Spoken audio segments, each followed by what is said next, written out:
Bom dia. Bom dia, pessoal do ensino médio. Pessoal, é o seguinte, a gente está entrando no sexto e último capítulo desse bimestre, que é Roma e a Antiguidade Tardia, né? Nós sabemos que a herança romana, ela é muito grande, principalmente, eu diria a você que a maior herança do Império Romano para o Ocidente foi no campo do direito romano. Até hoje nós usamos como base do direito ocidental o chamado direito romano ou corpus juris civilis, ok?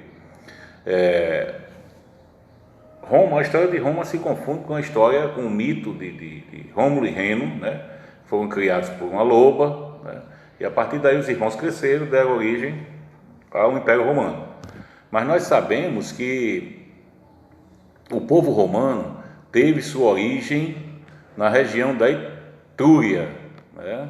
Ou seja, o povo romano, eles são descendentes diretos de um povo chamado etruscos.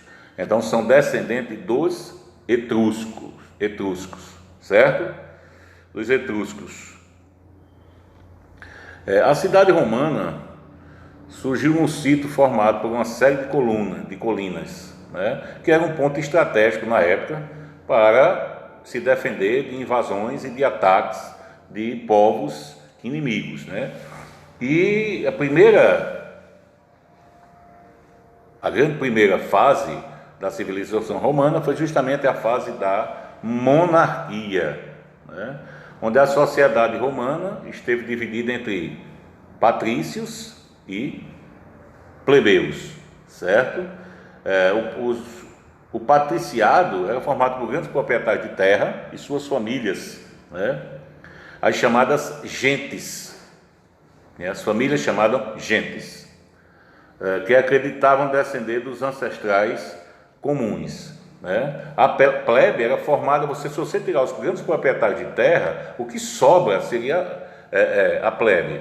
Ou seja, evidentemente que você tem que tirar os sacerdotes, né, e os militares, e o restante plebe, ok? Era grande plebe, se bem que todos os soldados romanos eles descendiam da plebe, não os oficiais, né, os generais, mas os soldados vinham da plebe que fazia o grosso do Império Romano. Em 509 a.C., né, o último rei etrusco, Tarquínio, o Soberbo, foi expulso por um grupo de aristocratas. Iniciava-se a República Romana, período em que o Senado concentrou seu poder, justamente na República. Então você teve o Império, a monarquia, né, onde a sociedade você tinha os patrícios, os plebeus, né, e os clientes, ok? Principalmente dividido em patrícios e plebeus, mas você tinha os clientes. E dominado por grandes famílias, as grandes famílias da aristocracia romana. A partir daí você tem Tarquínio o Soberbo, que foi o último imperador. E a história de Roma, ela se confunde com as traições, com os golpes, com as mudanças de tipos de Estado, né? De formas de governo diferentes, que seria monarquia, república, império, né?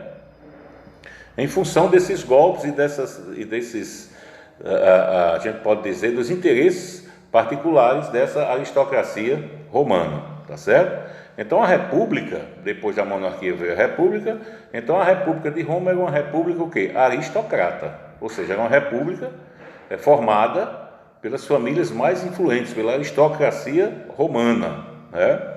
Em 509, antes de Cristo, quando foi deposto o último rei etrusco, né? A participação política na república dos cidadãos de Roma ocorria principalmente por meio das assembleias, que eram chamadas comitia, ou comitia, como queiram, dos quais se destacavam 3 modalidades, segundo o modo de divisão dos cidadãos, né? Que seria a assembleia por centúrias, né? Assembleia por tribos e concílios da plebe, né? A Assembleia por centúrias votava declarações de guerra ou tratados de paz e também elegia as magistraturas, né? Nas assembleias das tribos, os cidadãos eram classificados e distribuídos em tribos de acordo com sua origem e local de residência. E a plebe voltava às leis relativas às plebes, os plebiscitos, e elegia os tribunos e os édes, a questão de chamados tribunos da plebe, né? Você vê Caio Graco, o irmão, eram tribunos da plebe, né? Com a república, né? A expansão romana, a expansão militar romana aconteceu, né? A estrutura do exército romano gerou condições para o sucesso de sua expansão militar, ok? Mas o enriquecimento romano, de maneira geral, só iria beneficiar, sobretudo, os ricos proprietários de terra, ok? Só beneficiavam os ricos proprietários de terra, né? Baseados no latifúndio, né? E numa grande quantidade de escravos, oriundo dessa forma de expansão do Império Romano, ok? Outro grupo beneficiado pelas conquistas foi o grupo de cavaleiros de origem equestre, que aproveitou o domínio romano sobre o mar Mediterrâneo para expandir suas atividades comercial e financeira. Então, esses cavaleiros também provinham de onde? Da mesma aristocracia romana. E dentro do Império Romano aparece o que a gente chama de reforma agrária, se é o que existe reforma agrária aí, né? Dos irmãos Graco. Os irmãos Graco eram oriundos de uma família rica, plebeia, porque você podia ser até rico, mas você não era nobre e você não era reconhecido, tá certo? Então eles conseguiram ainda propor medidas como a concessão de cidadania a todos os aliados itálicos e a distribuição gratuita de alimentos ao povo.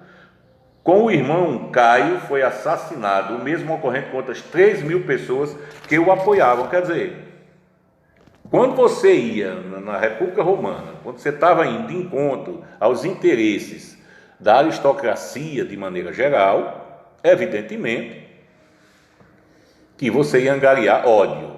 E normalmente essas disputas de poder interna no Império Romano acabava em assassinato. Então, assassinato de senador, assassinato de imperador. Então, acabavam assassinato de centuriões, né?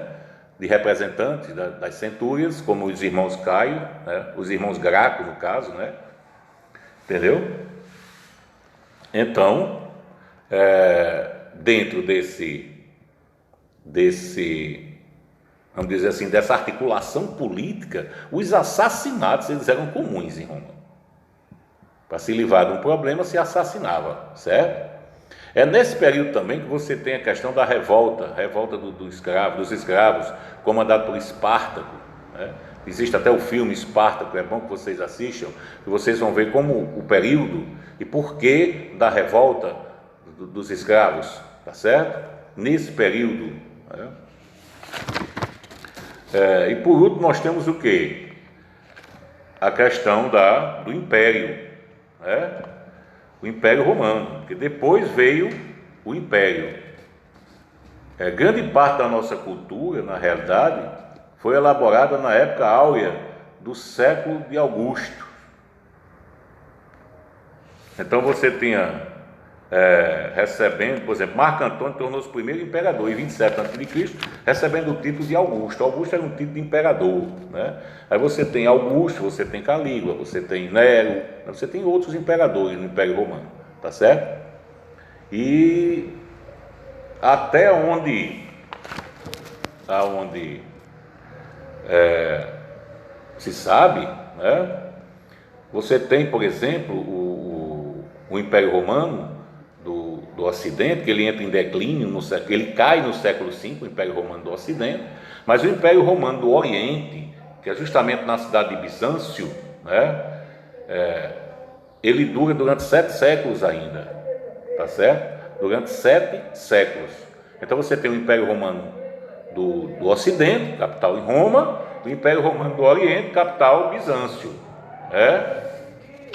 Bizâncio, antiga Constantinopla, tá certo? Hoje, né, Istambul, na Turquia, ok? Tranquilo? Então a família moderna, no caso, é considerada uma família nuclear, pois se constitui de um núcleo formado por pai, mãe e filho. Em alguns casos, apenas os filhos e ou o pai ou a mãe. A família nuclear pode ser ampliada com a inclusão de sobrinhos, primos, tios, etc. Já em Roma, a família era considerada uma família extensa. Como assim, professor? Extensa. Pois além dos pais e dos filhos, incluía também os escravos, os agregados, os animais e todos os bens da casa. Englobava, enfim, tudo que estava sob o controle do pai de família. Então, tudo que você tinha, bens móveis, escravos, animais, tudo fazia parte da família romana, porque tudo estava a cargo do pai, tá certo? Do pai. Como tudo estava a cargo do pai, então ele incluía a família incluía todas as pessoas e as coisas e os agregados que estavam na dependência do pai de família. A partir do século III, o Império Romano ele começa a enfrentar uma crise, né, que ameaçava destruir sua unidade política e fragmentar. Que crise foi essa? Roma parou de se expandir. Então, como Roma baseou seu crescimento, né, no modo de produção escravista, os escravos já não entravam mais, não estavam entrando com a mesma quantidade para movimentar, para trabalhar para o império e liberar os homens livres, os cidadãos, para servirem ao exército. Com isso, eles começam os bárbaros, eu digo os visigodos, os ostrogodos, são povos germânicos que viviam além das fronteiras do Império Romano, começam a entrar dentro do Império Romano para fazer esse tipo de serviço. Só que eles não entram como escravos. Então, essa leva de bárbaros que adentram, a falta de expansão, e na hora que você, a expansão, como é que você mantém um exército enorme como o Império Romano se você não tem de onde tirar dinheiro para manter o exército? Porque as conquistas davam ouro, davam riqueza, e a coroa, o império, ele mantinha esses soldados, ele mantinha o império. É a partir disso que o Império Romano do Ocidente, vale salientar, ele começa a declinar. Ele vai entrar em declínio até a sua queda no século V, tá certo? E o Império Romano do Oriente, porque foram divididos em dois, né? Império Romano do Oriente, com capital em Bizâncio, que a gente chama de Império Bizantino. Esse não, esse ainda dura 7 séculos antes de cair. Ok, pessoal? Então vocês vão me fazer os exercícios, pessoal, das páginas, né? Da página 128, 129, ok? 128 e 129 e 128, 129 e 136, ok? Com isso a gente encerra a matéria de história, né? Que é o capítulo 4, 5 e 6, que é do bimestre agora, tá bom? Então um abraço a todos e até a próxima.